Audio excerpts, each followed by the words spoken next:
Aproximamos celeremente da festa que limpa tudo, o Carnaval. Bem, ao ouvirem o meu programa anterior, amigos me perguntaram o seguinte: se você defende esta reação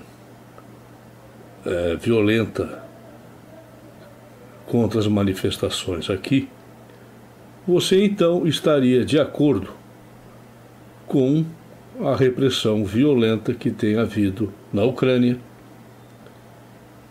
as manifestações populares e na Venezuela? Eu disse não. Não, pelo contrário, condeno-as bastante, condeno-as in limine. Eles me disseram: bom, então você está usando o mesmo double standard, o mesmo dois pesos, duas medidas, apoiando as manifestações com as quais ideologicamente você se identifica, e condenando as outras com as quais você não se identifica. A resposta que eu dei, e vou dar agora aqui, porque essa dúvida pode ter ficado na cabeça de muita gente que me ouviu, muitos que me consideram, como sempre me fui considerado, demasiadamente radical, etc. Mas sou mesmo radical. Tem que ir às raízes, senão nada é feito. Não se planta uma planta pelos galhos, ou pela folha, ou pela flor. Se planta para dar raízes, de preferência plantando com as raízes ou com alguma coisa, alguma muda que enraize rápido. Então, radical vem daí. A resposta que eu dei foi a seguinte: não é uma questão ideológica. Observem as manifestações na Venezuela, que estão bem mais próximas de nós. Milhões e milhões de pessoas vêm quase que diariamente tomando as ruas da Venezuela para combater uma ditadura, ou melhor, duas ditaduras, ou uma só metida duas, ou duas metida uma, porque a Venezuela já está totalmente controlada por Cuba há muito tempo. Eu me considero o inventor do termo Cuba-suela, já na época em que Chávez tomou o poder e se voltou para Cuba. Eu disse: bom, falta pouco para se unirem num país só, Cuba-suela, que teria o mar do Caribe como uma espécie de Mare Nostrum, o Mediterrâneo para os romanos. Está acontecendo.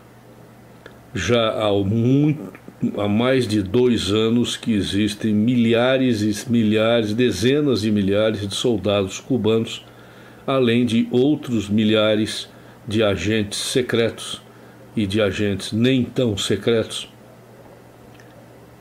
de Cuba na Venezuela, já muito antes de Chávez morrer. Então, essa população está nas ruas atacando uma ditadura, defendendo a liberdade. Não é uma questão ideológica, notem bem. É uma questão de liberdade ou tirania. Aí sim, creio que se aplica o double standard, sempre a favor da liberdade. Mas não paramos por aí. A minha resposta segue, porque tem um outro detalhe, um por menor, quer dizer, um por maior, que é a conduta dessas pessoas na rua. Mostrem-me uma agência de banco assaltada, um ônibus ou carro incendiado, uma loja destruída e saqueada, enfim, mostre-me alguma baderna naquele pessoal que está reclamando do Maduro. Se me mostrarem, eu mudo de ideia. Mostrem-me também a mesma coisa nos ucranianos que estão se rebelando contra Yanukovych, que quer recomunizar a Ucrânia e colocá-la novamente na órbita russa. Eu diria soviética mesmo, porque continua a mesma coisa. Mudança de nome não significa nada. Então, a Ucrânia está para a Rússia, assim como a Venezuela está para Cuba. São os venezuelanos, do tipo Maduro, Chávez e seus comparsas, como são os ucranianos, do tipo Yanukovych e seus comparsas, que estão querendo entregar os seus países para ditaduras comunistas e para acabar com a liberdade. A Ucrânia, mais do que a Venezuela, talvez mais do que qualquer outro país, tem uma experiência terrível, que eu já citei aqui nos primeiros programas que eu fiz, que foi o Holodomor. O Holocausto ucraniano causado pela fome imposta pelo regime comunista. Mesmo assim, mostrem-me algum quebra-quebra, qualquer coisa que possa se denominar aquelas manifestações de arruaças, como aqui no Brasil. E como aqui no Brasil também, eu me lembro, está quase fazendo 50 anos, que o povo também se levantou, assim como os venezuelanos e os ucranianos, pacificamente para derrubar um governo que estava levando o país ao comunismo, à órbita de Havana, o governo João Goulart. Esse povo saiu às ruas, nas famosas marchas da família com Deus pela liberdade, e também, se vocês conseguirem, leiam os jornais da época, vejam os filmes, que está tudo filmado, e me contem. Ou melhor, contem quantas casas foram atacadas, quantos carros foram virados, quantos ônibus queimados pelos manifestantes a favor da liberdade aqui no Brasil. Também não houve. Então, além de um aspecto que pode ser double standard, sim, que é liberdade ou tirania, em que eu me coloco radicalmente, como sempre fui, a favor da liberdade, mas também há um outro aspecto que é o da conduta das pessoas que estão se manifestando. Só isso já dá para nós vermos que há uma diferença incomensurável entre pessoas que lutam pelo seu país e pela sua liberdade pessoal, sem fazer baderna, sem quebrar nada, sem rebentar com coisa nenhuma, e esses grupos, esses grupelhos que, como já está comprovado, recebem até dinheiro para sair para a rua de máscara ou mesmo sem máscara, e que acabou até na primeira vítima, o cinegrafista. As vítimas lá na Ucrânia e na Venezuela são vítimas dos manifestantes, até que de vez em quando morre um policial, evidentemente, porque as pessoas têm que se defender e atacam de volta. Essa diferença é o que dá a diferença de julgamento. Sou radicalmente a favor de que haja uma repressão dura e violenta aqui no Brasil. E sou radicalmente contrário a essa mesma repressão a um povo pacífico que se manifesta para derrubar uma ditadura, uma tirania, seja na Ucrânia, seja na Venezuela, seja como há 50 anos atrás aqui no Brasil, seja aonde for. Não vou me manifestar sobre a Tailândia porque não tenho dados suficientes para isso, mas está havendo lá também coisas bastante complicadas de manifestações violentas. Violência das manifestações. Não tenho dados para saber que tipo de manifestação é essa e por quê. Mas se tiver, ou logo que tiver, eu também me pronunciarei. Então, esta foi a resposta que eu dei aos meus amigos e é a resposta que eu dou a todos aqueles que me ouviram semana passada e podem ter ficado perplexos quando eu disse que a polícia deveria usar bala e não foguetinho de São João, busca-pé, para combater bandidos. Espero que tenham, se tinha ficado alguma dúvida dos meus ouvintes, que agora essa dúvida fique clara, esclarecida.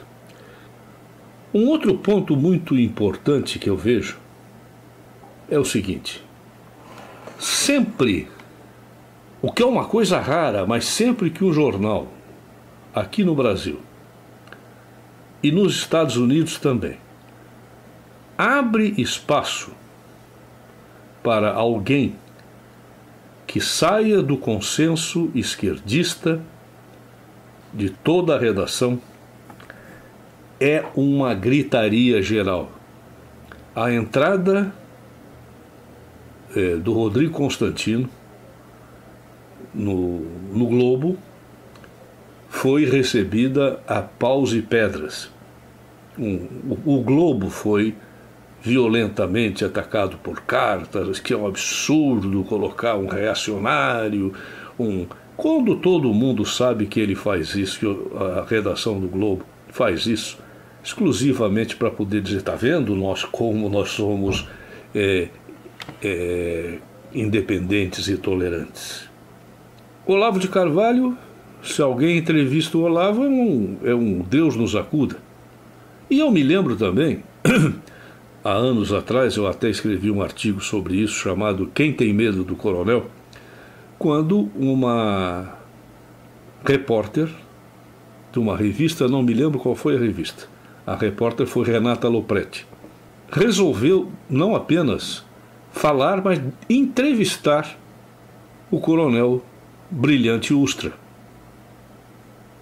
uma espécie de símbolo que as esquerdas querem derrubar e engolir, e prender e matar, talvez, de qualquer maneira. Outra vez foi um boicote à revista. Eu não sei se foi a Época ou a Veja, eu não tenho certeza. Então, o que nós podemos ver é o seguinte: aquilo que o Olavo, principalmente por ser jornalista e ter trabalhado em jornais como funcionário de jornal e depois como escritor, editorialista, enfim, eu acho que o Olavo só não foi jornaleiro de rua distribuindo jornal, gritando lá, olha a Folha, mas o resto ele fez. Ele conhece um jornal de ponta a ponta, hierarquicamente falando. Então denuncia denúncia antiga, que toda a mídia, seja jornal, televisão, o que for, foi tomada literalmente pela esquerda, que estabeleceu um pensamento único. Mas eu tenho uma ideia de que isso vai mais fundo ainda. Quando se formou esse consenso, formou-se um conceito de normalidade. Que tudo que escapa desse consenso esquerdista não é visto como de direita ou oposição, ou uma outra opinião, ou uma outra ideia a ser eventualmente estudada, analisada. Não. É visto como uma coisa anormal. Claro, se nós pegarmos a palavra normal ao pé da letra, normal vem de norma. E realmente o consenso gramscista da esquerda, tomando conta de toda a mídia nacional, com raras exceções, uma delas vou falar agora, é a norma. Então tudo que sai da norma é anormal. Eu estou me referindo a um artigo que saiu na revista Carta Capital, em que faz uma comparação entre aquela senhora Terezinha, se não me engano, Bezerra de Mello, que defendeu o rapaz que estava, o bandidinho que estava preso, amarrado num poste, e já tinha há muitos anos atrás se metido a denunciar a faxina, que é o que eu chamo, não de chacina, de faxina da Candelária, onde um bando de bandidinhos jovens eram comandados por um outro, que assaltavam todo mundo que passava por ali.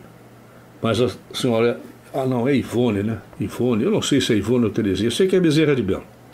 Comparam-na como uma santa, comparam-na com a Sherazade, que foi clara, direta, ao dizer, no final da sua locução na televisão, ela disse: bom, já que vocês têm tanta pena do bandido, vamos lançar a campanha Leve um Bandido para Casa, ou Adotem um Bandido.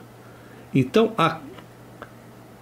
essa entrevista, essa reportagem, eu não recomendo ninguém ler, eu mesmo li por alto, porque é repugnante o que a Carta Capital faz com uma jornalista que eu diria de primeiríssima linha, principalmente, talvez ela nem seja um gênio do jornalismo como Carlos Castelo Branco, Otto Maria Carpo, etc.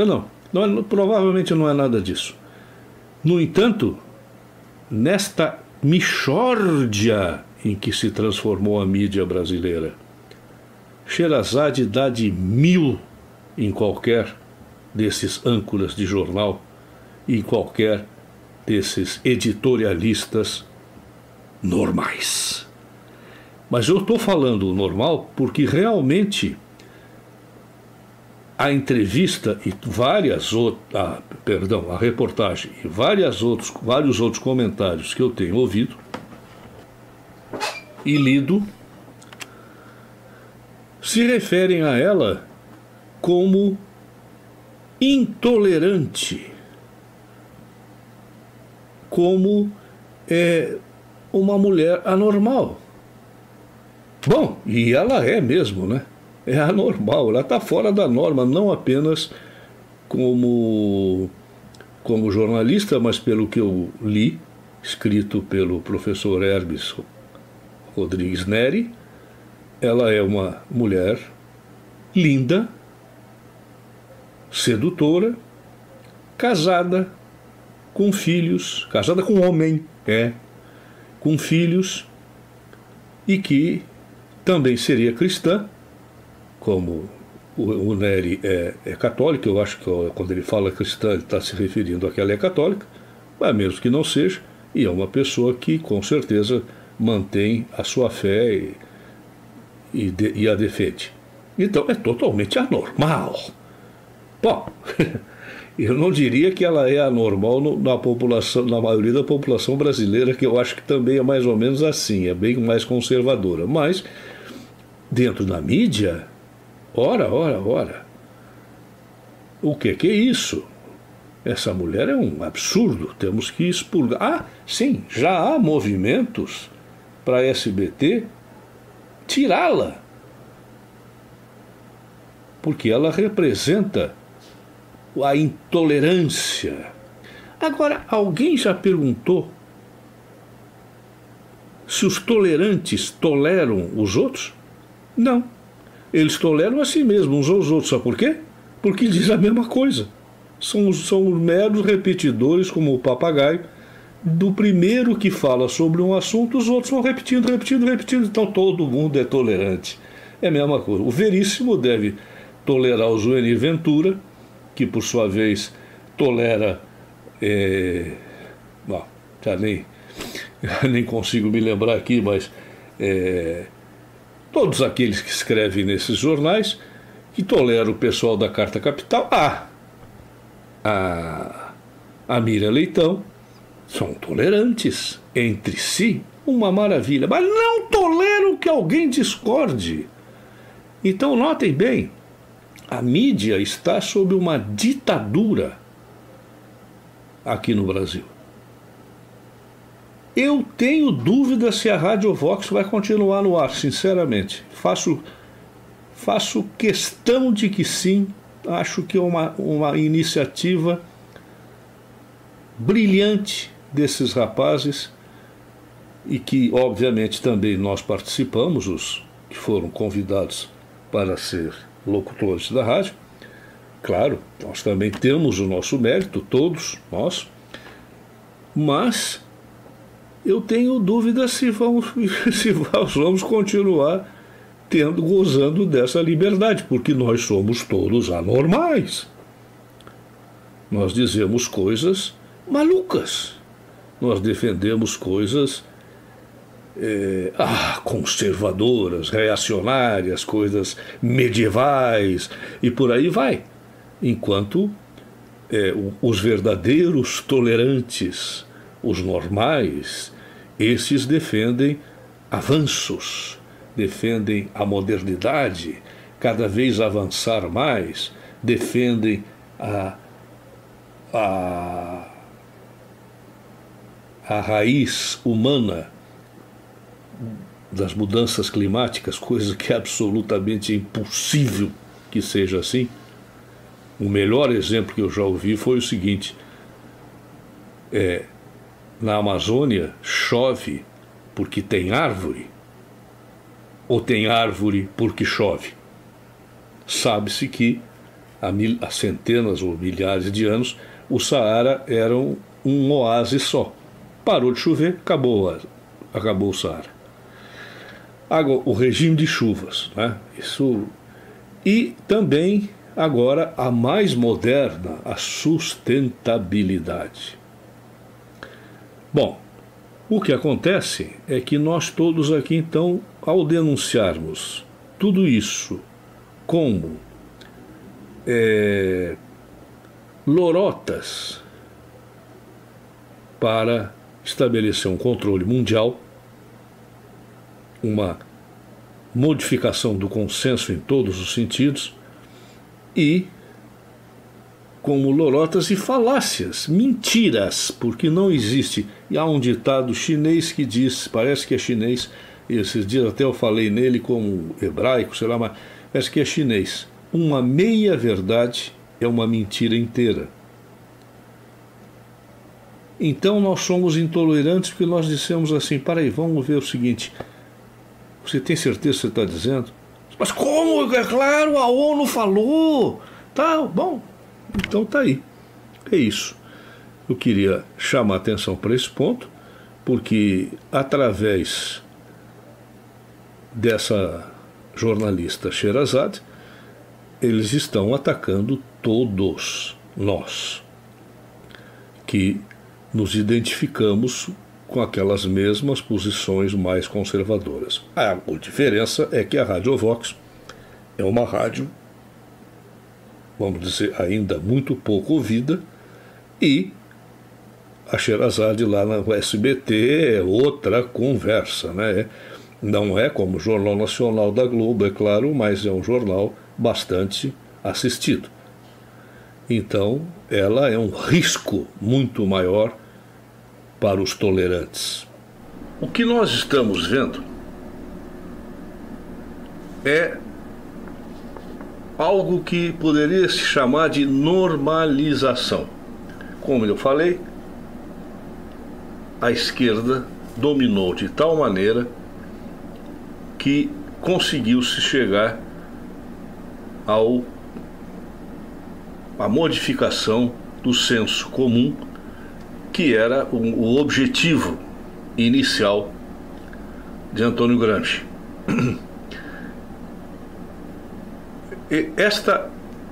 Gramsci não tirou isso do nada. O que acontece é que só conseguiram esse tipo de normalização os regimes claramente fascistas, que já abordei em outros programas.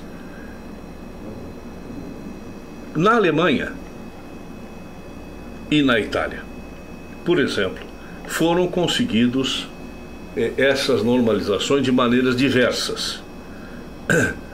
Na Alemanha, de uma forma um pouco mais abrupta, mas também pacífica, ao qual se dá o nome de Gleichschaltung, que significa coordenação, quer dizer, coordenar todo o país de maneira tal que todo mundo só pense aquilo que o Partido Nazista queria. Pense com a cabeça de Hitler. Como eu disse, o ideal seria o que já falou Hermann Göring na época: eu não tenho consciência, minha consciência é o Führer. E na Itália conseguiu-se às custas de mais trabalho, de mais tempo, mas também de forma pacífica. E é daí que Gramsci, provavelmente, não tenho certeza, retirou o nome consenso. Porque a primeira fase do regime fascista, de 22 a 27, era um regime ainda, pode-se dizer, democrático. Existia um parlamento, existia tudo funcionando razoavelmente bem. De 27 é que Mussolini, então, deu o golpe final e substituiu o parlamento pela a Câmara das Corporações, em que o universo não era mais o mesmo de um parlamento eleito diretamente pelo povo, mas sim das corporações de ofício. Um retorno à Idade Média, mais ou menos, as guildas. Tudo correu muito bem, a Itália cresceu muito e criou-se então o que se chama hoje em dia, historiadores chamam de época do consenso, em que a Itália inteira apoiava Mussolini, inclusive socialistas e até grande parte do Partido Comunista reconhecia publicamente os grandes ganhos obtidos pelo fascismo. Note-se mais uma vez a semelhança com o que está acontecendo aqui, porque realmente o Brasil é o Brasil grande, que os militares não conseguiram fazer, porque eram sérios e honestos. É diferente. Conseguiram sim muita coisa, mas não o que hoje está se conseguindo. Um simulacro de Brasil grande, mas no qual todo mundo acredita, quer dizer, grande maioria, todo mundo não. e que há um consenso a respeito, como eu falei há pouco, o que é normal é o discurso leninista, gramscista que tomou conta do país. Qualquer coisa fora disso é anormal. Mas isso não está apenas em absoluto na mídia. Eu chamei mais a atenção da mídia, e vou dar um exemplo agora de como eles agem, mas está em todos os lugares. Está nas universidades, principalmente. E também, o que me pareceu, todo esse julgamento do Mensalão, eu acho que o ponto mais lamentável foi quando uma das juízas, não me lembro qual foi delas, ao julgar o Genuíno, disse que lamentava muito porque era um personagem importante da história do Brasil e tem uma biografia de defesa da democracia, etc, etc. Isso eu achei o ponto mais repugnante desse julgamento. Quem foi Genuíno? Quem é Genuíno? Genuíno era um terrorista, um guerrilheiro que, preso lá no Araguaia, se borrou literalmente quando foi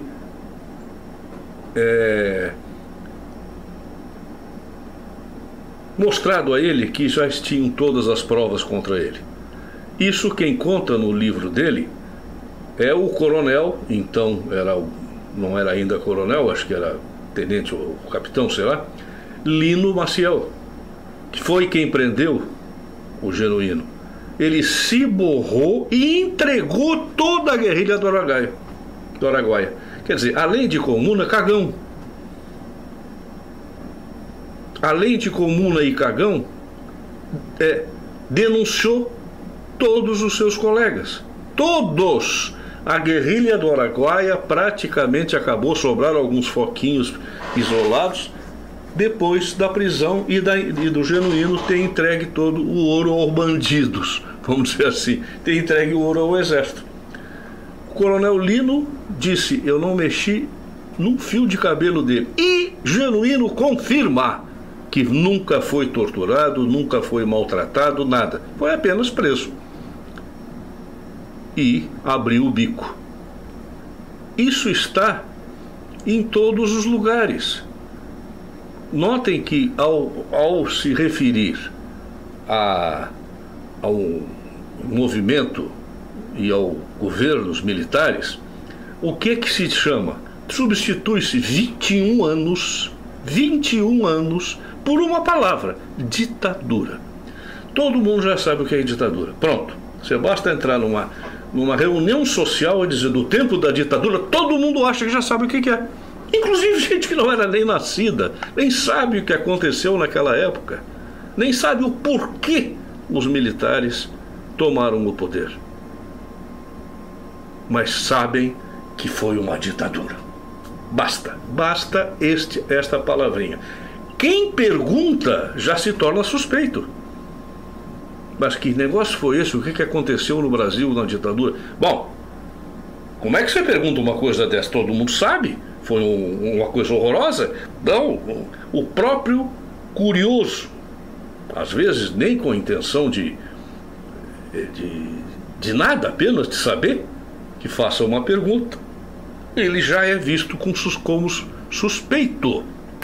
Suspeito de ser contra o consenso, contra a normalização da linguagem e a normalização do pensamento que está se conseguindo no Brasil muito melhor do que foi conseguido, inclusive, por Mussolini. É preciso fazer constar aqui que nenhum regime comunista conseguiu isso. Nenhum. O que se conseguiu na União Soviética, na China, foi matar milhões para conseguir que os que sobraram ou eram já convencidos ou ficaram caladinhos para não ser mais um a ser fuzilado. Isto é a realidade dos países comunistas. Mussolini, não é verdade que tenha sido uma flor de criatura, prendeu muita gente, mas ele não precisou matar nem 1000 pessoas, talvez. Ele conseguiu convencer o povo italiano ao consenso. Pronto, já sou fascista, não há problema. Todo mundo já vai dizer, olha, esse cara é fascista, está defendendo o Mussolini. Não, eu estou contando a verdade. Isso está nos livros de história. A verdade é essa. Se é bom ou ruim, aí é uma outra conversa. É claro que eu não quero viver numa ditadura fascista com uma polícia secreta seguindo meus passos. Seja fascista, seja comunista, seja nazista, seja o que for. Agora, uma maneira dessas pessoas agirem. Eu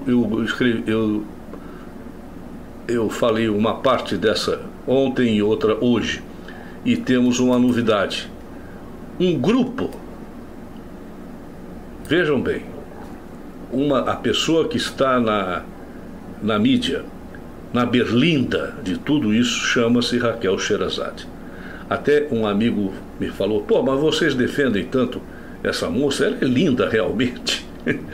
Mas eu digo, não, o negócio não é que a gente defenda, não é o Olavo, eu, a Graça, todo mundo no Rádio Vox. Não é isso. É que ficamos estupefatos em ver alguém que fala a verdade. Então é preciso falar que ela fala a verdade. É preciso mostrar isso.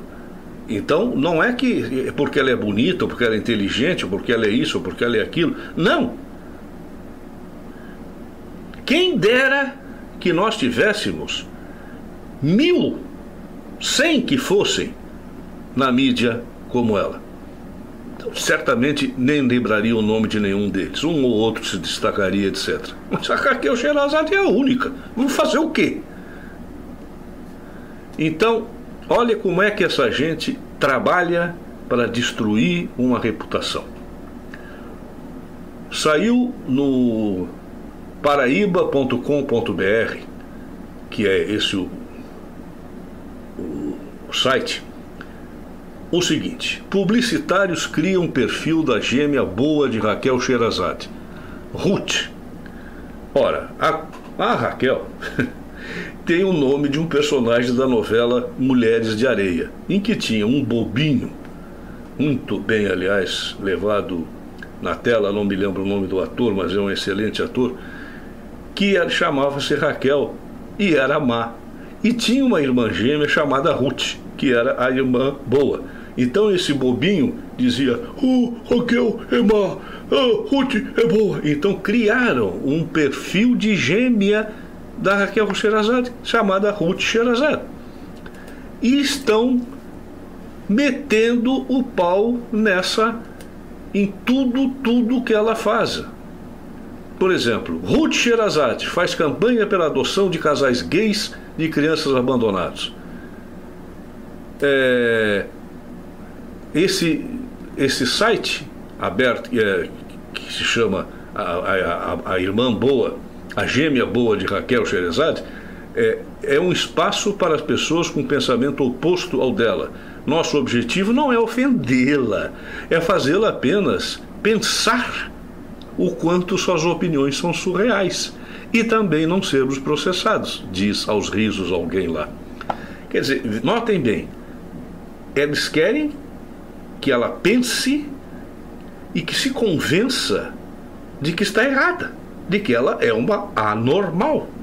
Ela não foi normalizada pelo processo de normalização ou de consensualização ou Gleichschaltung à brasileira. Então, agora, aliás, esta é a ação natural de toda a esquerda gramscista. Você não está pensando direito. Pronto, acabou.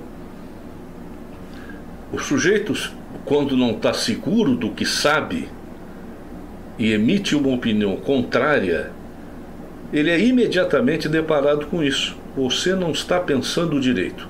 Você tem que aprender a pensar, porque só eles sabem. Que, aliás, é uma maneira de se denunciar que não sabem coisa nenhuma, porque o que eles sabem é um raciocínio falso, um raciocínio que não é raciocínio coisa nenhuma, é seguir as regrinhas idiotas dadas por Karl Marx. São 3 ou 4, 3 leis da dialética, e com isso você sabe tudo. Um pouquinho mais de uma coisa aqui, uma coisa ali, pronto, você explica tudo. Agora, quando vem alguém e diz assim, mas por quê? Pronto, você não está pensando direito. Bom, porque você está desconfiando de mim, pô? Para terminar aqui, eu vou dar uma notícia de última hora e que está no meu site, está na página principal. Tropas cubanas na Venezuela. Cuba acabou de mandar uma unidade de alto nível, unidade especial para Caracas, para enfrentar as manifestações. Vejam bem o que é que está acontecendo lá e o que é que pode vir a acontecer aqui. Essa unidade especial se chama Avispas Negras, que pode traduzir por vespas, mas é melhor, aqui no Brasil se usa muito pouco vespa, as abelhas negras. Vocês, se quiserem, acessem na primeira página do meu site, tem o link para a página interna, que também, se quiserem, está na pasta Venezuela. E muito provavelmente vai sair no Mídia Sem Máscara também. Vamos agora para um intervalo e depois eu retorno.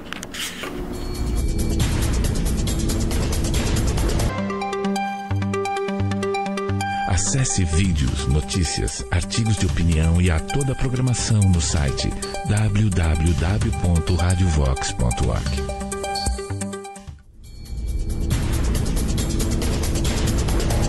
Voltamos a apresentar o outro lado da notícia.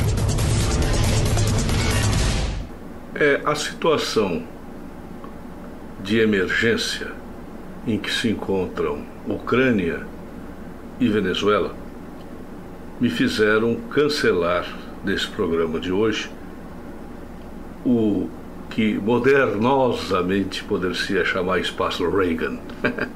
Quer dizer, eu não vou hoje ler nenhuma alocução do ex-presidente Reagan, porque a situação está realmente bastante séria.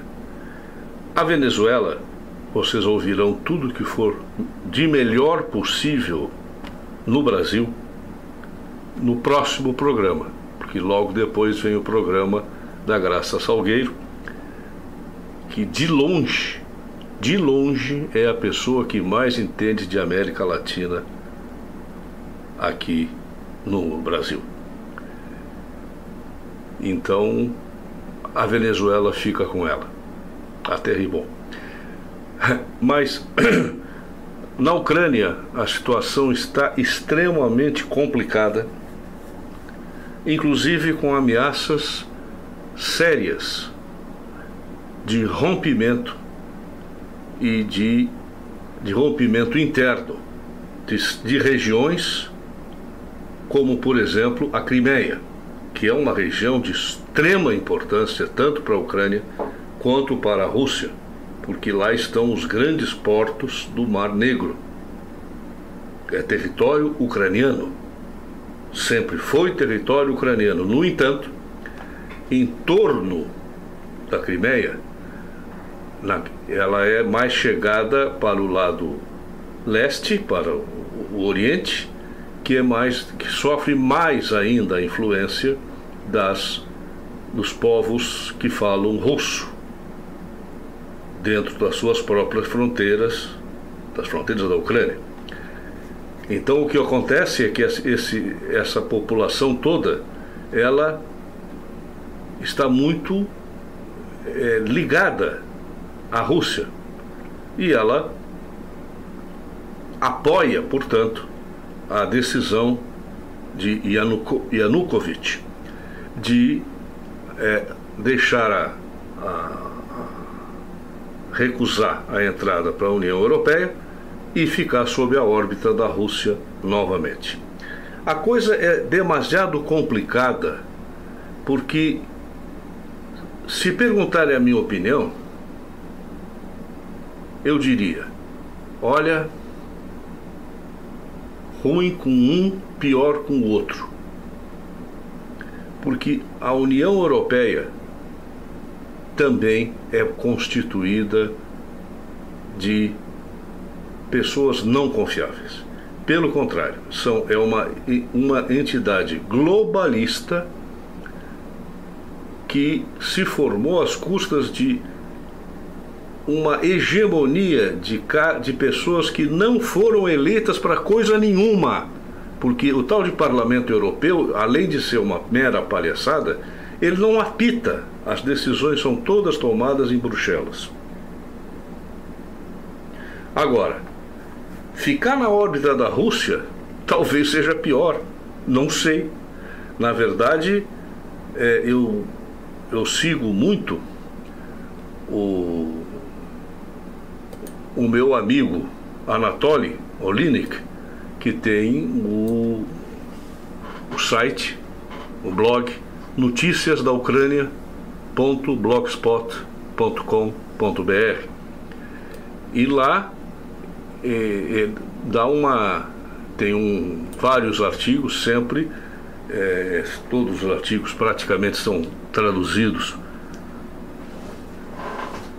por Oksana Kowalczyk e publicados nesse Notícias da Ucrânia. E aqui eu vejo um artigo de Clara Barata, que diz: se a Ucrânia se partir, a Rússia ganhará sempre alguma coisa. A pergunta está na boca de quem olha para a escalada de violência sem que se desenhe uma solução clara. É preciso que a Ucrânia se parta, com o leste simpatizante dos russos para um lado e o ocidente, onde a maioria das pessoas fala ucraniano, para o outro?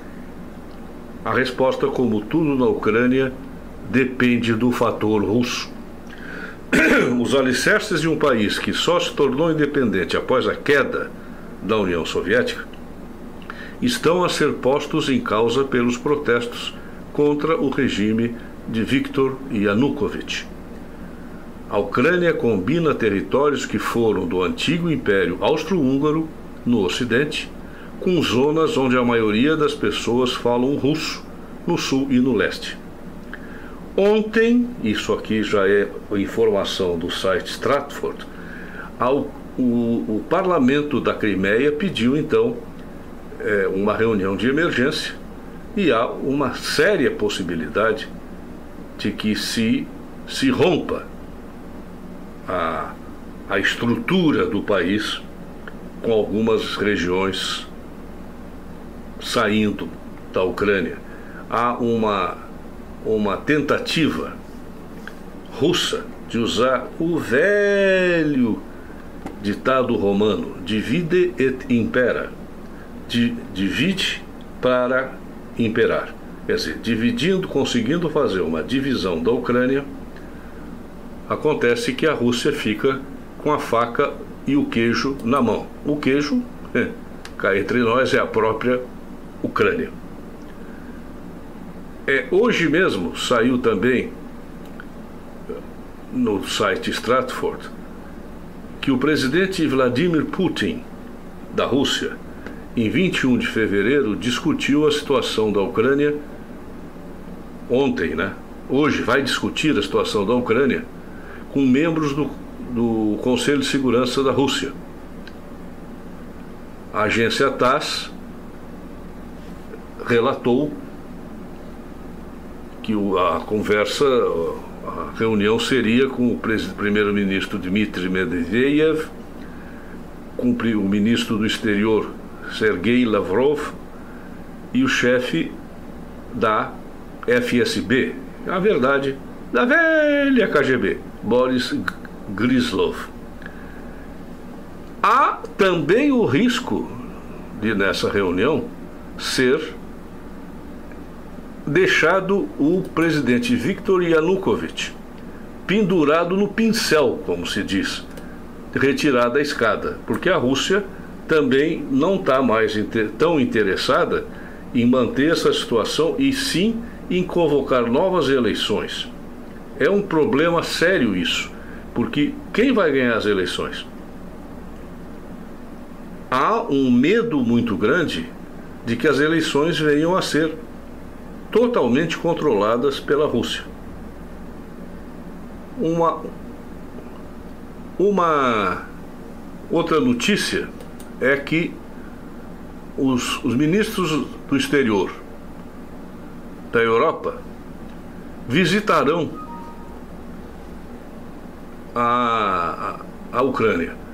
O ministro do exterior da Polônia, Radoslaw Sikorski, escreveu no seu Twitter de que o ministro do exterior da Alemanha, Frank-Walter Steinmeier, e juntamente com ele iriam visitar a Ucrânia e conversar com o presidente Yanukovych. A União Europeia retirou, além de acrescentar sanções, retirou todos os vistos da cúpula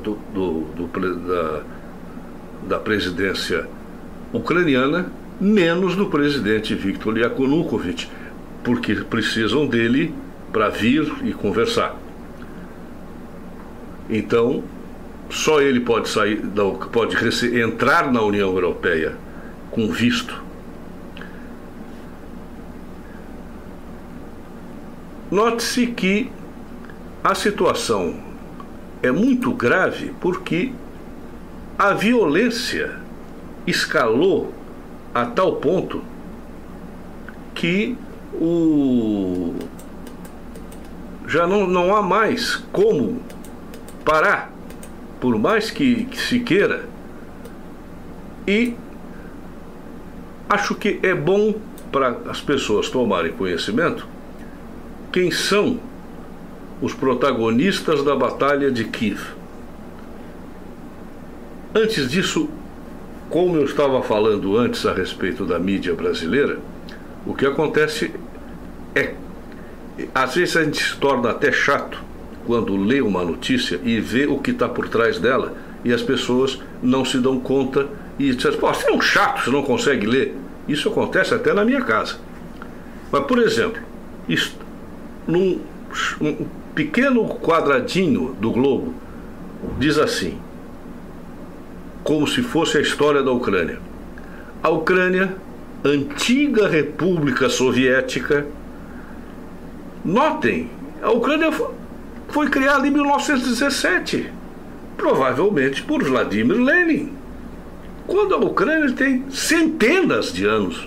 O povo ucraniano é muito antigo e a Ucrânia é um país muito dividido para cá, dividido para lá, volta e meia se juntam, depois se separam, mas de qualquer maneira o povo ucraniano tem tradições centenárias. Agora o Globo diz assim, quem lê aquilo e não conhece a história, diz assim: então tá, foi fundada provavelmente pela Rússia comunista e aí? Quer dizer, começou em 1917, pronto. Mas vamos ver então quem são os protagonistas da batalha. Já que não dá tempo de comentar tudo, acho que esse ponto é importante. Primeiro, Viktor Yanukovych. Está no poder desde 2010, tem 63 anos e viu a sua reputação afetada depois de suspeitas de fraude eleitoral nas eleições de 2004. Com a queda crescente da popularidade da Yulia Tymoshenko, Yanukovych conseguiu vencer as eleições de 2010 por uma pequena margem de 3% dos votos, num sufrágio considerado limpo.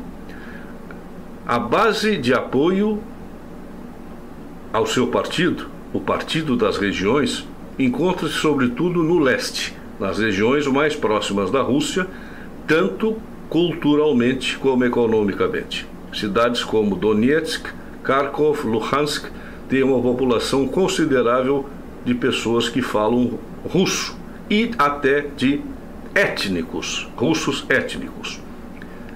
O primeiro idioma de Yanukovych é russo, apesar de ter aprendido ucraniano depois de ter tomado posse. Note-se bem, o presidente da Ucrânia falava só russo até 2010, quando foi eleito. Aí aprendeu ucraniano.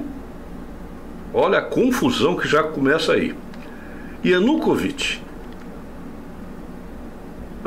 num país onde o poder econômico se confunde frequentemente com o poder político, os oligarcas exercem uma influência assinalável. No parlamento, por exemplo, apesar de os deputados estarem divididos em grupos parlamentares partidários, é a lealdade a um empresário poderoso que muitas vezes se torna determinante.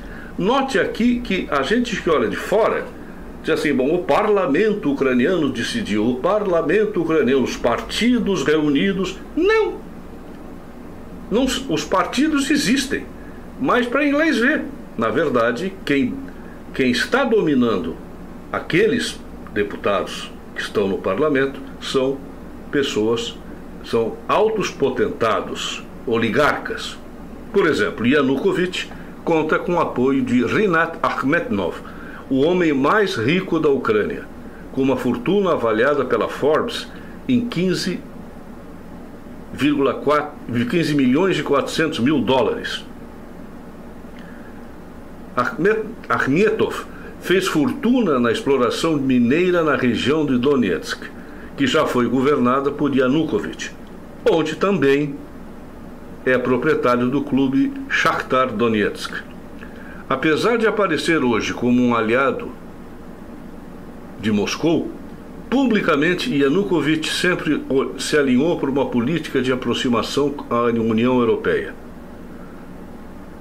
Numa entrevista à BBC, chegou a afirmar que a integração da Ucrânia na União Europeia continua a ser o objetivo estratégico. A primeira viagem que o oficial foi a Bruxelas. Outro personagem, Vitaly Klitschko, provavelmente o rosto mais conhecido da oposição, muito devido à sua carreira no boxe profissional. Vitaly Klitschko, de 42 anos, iniciou a sua carreira política com uma candidatura à Câmara Municipal de Kiev em 2006, tendo ficado atrás do vencedor. Nas eleições locais de 2008, Klitschko conseguiu 15 lugares no Conselho de Kiev, depois de ter contratado como consultor o ex-major de Nova York, o ex-prefeito, aqui está escrito ex-mayor de Nova York, Rudolph Giuliani. Mas a partir de 2012, que o ex-campeão mundial de pesos pesados, Klitschko, alcançou maior notoriedade. Foi esse ano que fundou seu partido UDAR, Aliança para a Reforma Democrática Ucraniana, cuja sigla significa murro, soco, tendo alcançado até 14% dos votos. Um outro personagem é Arseny Yatsenyuk, que lidera o partido Batkivishna, Pátria, tendo sucedido a Yulia Tymoshenko após a sua detenção. Ela está presa, apesar de ser a musa da Revolução Laranja, continuar ainda como líder formal. A musa da Revolução Laranja é a Yulia Tymoshenko, porque ela é uma mulher lindíssima realmente e muito eficaz politicamente. Yatsenyuk já passou por vários cargos políticos, assumindo a pasta dos negócios estrangeiros, das finanças em governos anteriores e tendo liderado o parlamento. Foi a Yatsenyuk que Yanukovych ofereceu a liderança do governo a 25 de janeiro, na tentativa de fazer cessar os protestos. Num primeiro momento, ele afirmou estar pronto para assumir a responsabilidade, mas logo recuou e esclareceu que não ia aceitar o presente envenenado do presidente. Qualquer possibilidade de paz está nas mãos realmente de um outro personagem que se chama Vladimir Putin. Ora, o que ocorre com Putin? Putin está fazendo uma propaganda tal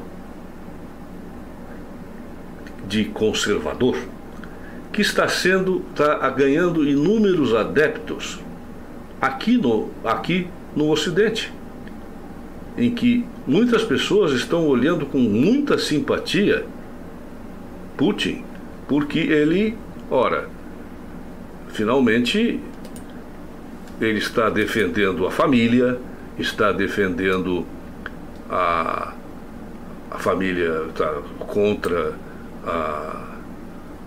o aborto, está contra as relações homossexuais, contra o movimento gay de maneira geral. Então isso encanta os nossos conservadores, que aqui no Ocidente estão vendo ao contrário. Então muita gente está vendo no Putin o quê? A salvação dos princípios morais e religiosos ocidentais.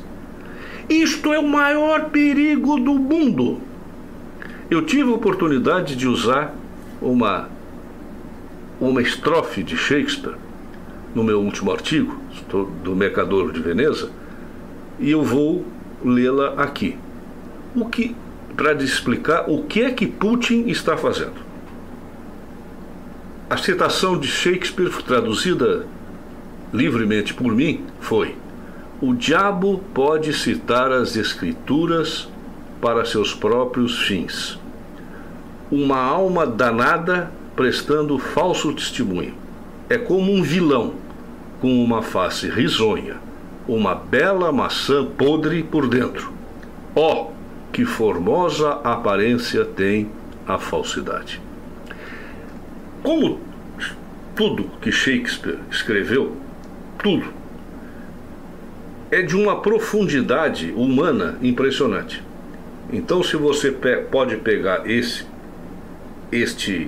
esta citação do Mercador de Veneza, do primeiro ato da terceira cena, você pode ver como é que muita gente funciona. Por exemplo, o Lula aqui no Brasil é outro diabo que tem uma face maravilhosa. Conseguiu conquistar um país inteiro e um mundo inteiro. Todo mundo admira o Lula. O sujeito que não tem curso primário é doutor honoris causa de talvez umas 10 universidades. Universidades boas. Não são bobagens, como a de Coimbra, por exemplo. Então, a meu ver, o grande risco que a Ucrânia corre está nas mãos de Putin.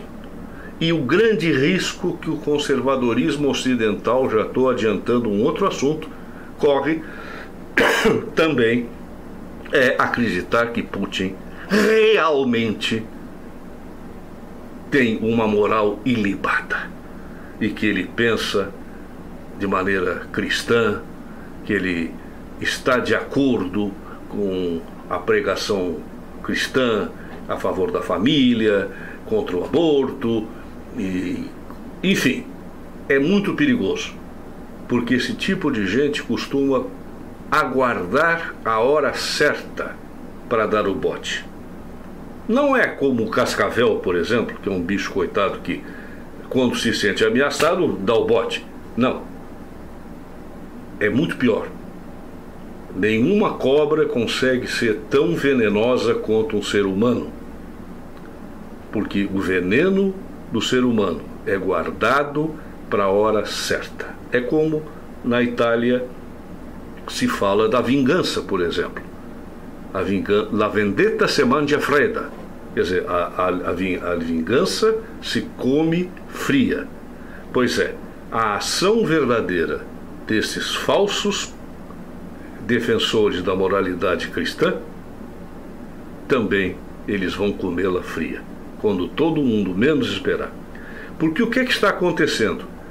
O Ocidente, e principalmente os Estados Unidos e a União Europeia, estão destruindo toda a tradição judaico-cristã.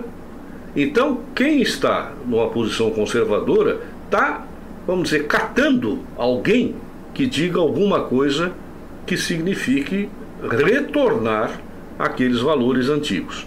Ora, o seu Putin preenche safadamente esta lacuna. Bem, o tempo que eu tinha reservado já está se esgotando e eu voltarei a falar sobre a Ucrânia. Caso haja alguma coisa muito grave, vamos lá,